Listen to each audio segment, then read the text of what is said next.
So everybody in this country should learn how to program a computer because it teaches you how to think, right? And Yeah. that quote is from nobody else than Steve Jobs, as you can Well, see here from my 10x. guy Steve Jobs. Yes. Exactly. And I think it totally makes sense because in the previous episode we talked about that.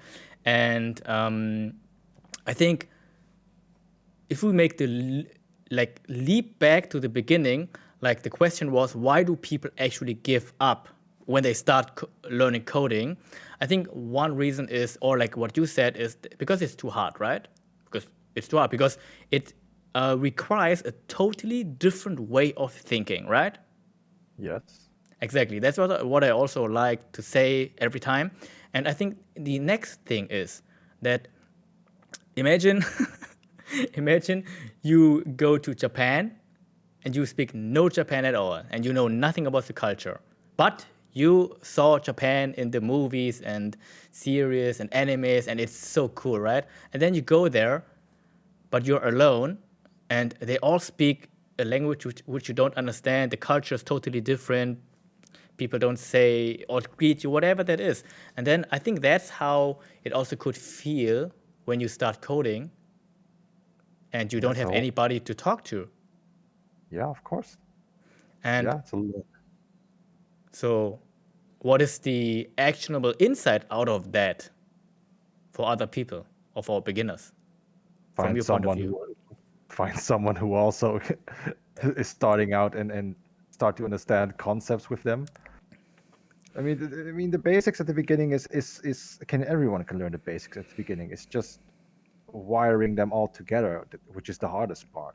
To to all these concepts that you learn, the printing stuff, the primitive types, classes, objects, object-oriented programming, functions, methods, how to combine them is just the hardest part.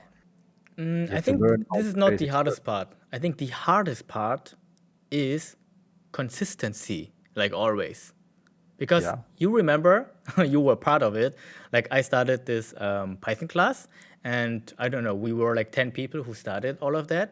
And out of 10 people, maybe 3 or 4 from the beginning are still there, and then we still have 2 or 4 new people who came newly and stick to it, and they catched up with the whole or caught up with the whole task which I had before, like 10 tasks or something, and then they now synchronize with the current task. But why did other people who started with us then disappeared? maybe either it was too hard for them or they didn't keep up. They felt like they were too far behind. You have those people you have as well, and and for the Yeah, people that are falling behind, and they're in the mindset of, oh my god, I'm just so far behind, and it's the amount of work they have to do piles up even more, and on a mental aspect that makes them want to give up. That's how I feel about it. yeah. I talked to some of them, and most of them said, or the outcome was that they didn't put in the effort, which is to consistently repeat it what they learned. And Yeah. that's what I'm trying to say. That, like, imagine let's go back to this example. You're in Japan.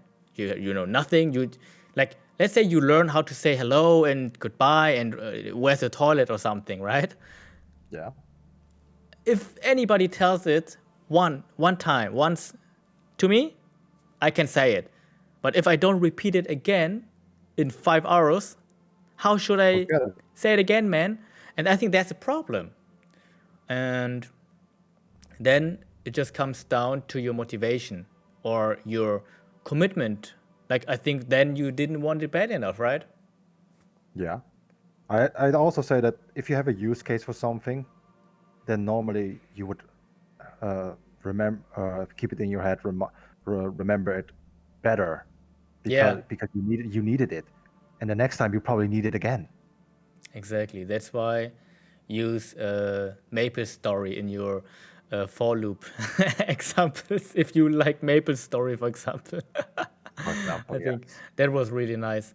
But yeah, thank you for this episode, 10x. See you in the next one. Peace. Bye.